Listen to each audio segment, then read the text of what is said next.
Oui, donc c'est la vie, finalement, c'est la citoyenneté informatique, quoi, du coup. Alors ça, pour moi, c'est un autre volet. Voilà, moi je l'aurais mis dans moi je l'ai plus mis dans l'usage au sein même des matières quotidiens. Mais après, mais c'est vrai que c'est plus notre phase du débat. Mais après, sur l'usage dans les matières au sein des enfants, je pense que le vrai sens intéressant de l'informatique, c'est de pouvoir différencier les enfants selon leurs compétences, leurs besoins plutôt, et de pouvoir les aider dans leur apprentissage de manière individuelle. C'est plus compliqué pour l'enseignant, mais je pense que c'est le plus bel usage qu'on puisse faire. Voilà, je sais pas, on dit apprendre à écrire, c'est essentiel. Bon, un enfant pour lequel c'est un vrai blocage, est-ce qu'il vaut pas mieux lui donner un ordinateur ?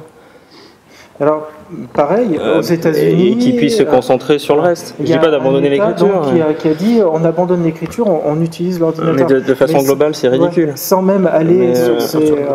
mais ça peut être des méthodologies pour débloquer, clairement, ouais. Et puis pour des apprentissages, il y a un certain nombre d'apprentissages... En individualisant un maximum, quoi. Il y a des apprentissages répétitifs aussi. Est-ce que ça a un intérêt que l'enseignant passe, que l'instituteur passe le plus clair de son temps à faire apprendre quelque chose par cœur, alors qu'un outil informatique peut le faire? Typiquement, maintenant on a des outils de fiches, des outils où l'élève peut lui-même faire ses propres fiches, l'enseignant valide derrière, il le répète, etc. Est-ce que l'enseignant est là pour faire répéter une récitation, ou est-ce que l'enseignant est là pour faire passer un savoir? Alors, sachant que la récitation peut être aussi un savoir. Mais, après, il ne faut pas sombrer. Il y avait une émission récemment où il montrait une classe à l'étranger où l'enseignant était très content parce qu'il pouvait prendre 40 enfants, ce qui évitait de salarier un enseignant de plus. Il ne faut pas sombrer dans ces débats ridicules. On est bien d'accord. Le but du jeu, c'est pas de... Oui.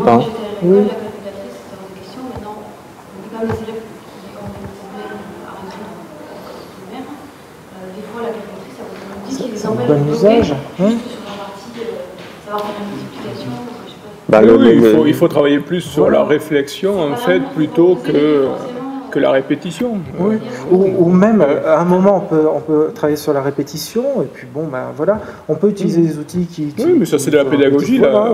C'est très bons outils. Là, c'est l'enseignant, quand il va faire son cours, il va se dire, tiens, je vais tirer quel outil. Normalement, il doit se poser la question, quel outil je vais tirer pour que mon élève apprenne de la meilleure façon, arrive à son objectif de la meilleure façon, le plus rapidement possible, et finalement l'ensemble de la classe. Alors après, c'est là où c'est qu'on peut arriver à faire de la différenciation. L'outil informatique aide énormément pour faire la différenciation, avec tout ce qui est exerciceur, etc., où on peut mettre certains élèves en activité, on peut laisser s'occuper d'autres, etc. Mais là, on est sur de la structure... voilà. Parce qu'on est sur des classes avec un ordinateur par élève. Pas obligé. Non. On a 5 ordi au fond d'une salle, ça marche très bien. On a 5 ordi au fond d'une salle, ça marche pas mal. Tu peux avoir un TBI ou un VPI dans un coin de ta salle, tu mets 3 élèves dans un coin en train de bricoler autour du VPI, tu vas t'en occuper d'un groupe. Voilà, mais là, c'est la structuration plus du cours en tant que tel. C'est l'outil pour l'enseignant pour enseigner.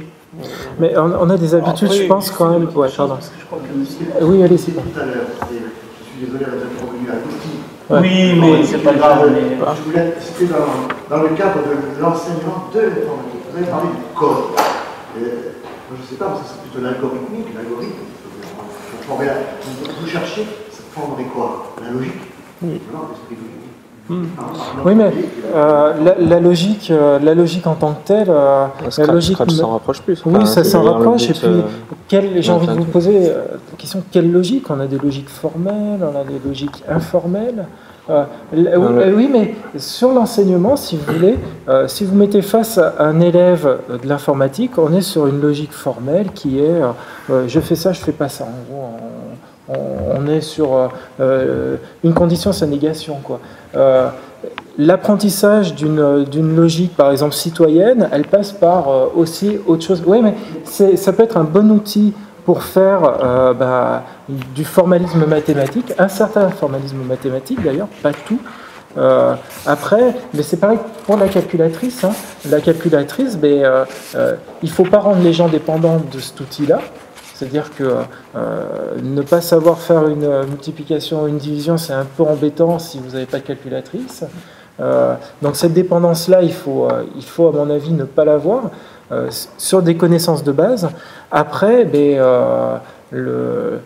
l'outil en tant que tel, à mon avis, c'est à l'enseignant de dire, voilà, j'ai tels objectifs pédagogiques sur mon programme, est-ce que je peux, par exemple, prendre Scratch pour atteindre cet objectif-là. Après, je pense, sur la logique du monsieur, c'est qu'on peut très bien apprendre cette algorithmique ou cette logique sans ordinateur. Enfin, moi, j'ai commencé en école d'ingénieur avec une feuille de papier à faire de l'informatique. Hein. Ah oui. Ça fait si vous voulez, oui, ça peut être un apprentissage, intéressant, mais c'est des avantages là. Ce qui est bien par rapport à l'algorithmique, c'est des process. C'est-à-dire, vous avez un processus, typiquement, quand vous apprenez un algorithme, c'est j'essaye d'imaginer un processus pour résoudre un problème. Donc, voilà, c'est une sémantique pour pouvoir résoudre le problème. Cette sémantique-là, si l'enfant ne l'a pas comprise, on ne parle pas le même langage, donc ça n'a pas de... Mais ce sera un peu finalement comme l'apprentissage d'une langue étrangère. Il y aura une partie, on peut imaginer l'apprentissage d'une langue étrangère, on nous dit, plus tôt on commence, mieux c'est. Donc c'est pour ça que ça a glissé jusqu'à l'école primaire. Et puis on pourrait imaginer, si on apprend l'informatique au sens large du terme, l'algorithmie et tout ça, mais certains ne vont pas acquérir toutes les compétences ou ne vont pas atteindre tous les objectifs qu'on a souhaité, comme dans l'ensemble des disciplines, j'ai envie de dire. Mais le nombre qui aura atteint, le nombre supplémentaire qui va avoir atteint certaines compétences, ce serait déjà quand même énorme par rapport à ce qui se fait aujourd'hui. Il ne se fait rien. Par contre, là, c'est juste pour voir moi aussi enseigner un peu l'informatique. L'algorithmique pure, franchement, il n'y a pas beaucoup de gamins qui aiment ça. Et c'est vrai que passer par Scratch, à mon avis, ça apporte quand même un côté ludique qui peut être intéressant. En fait, je sais pas ce que tu en penses. Ça veut dire que... Oui, voilà. Mais ça veut dire quand même qu'on est sur des volants de formation là où on veut enseigner l'algorithme, on veut enseigner la programmation là. C'est vraiment, moi j'enseigne on enseigne l'algo pour former des informaticiens, quoi, clairement. Là, on est sur ces processus-là, clairement.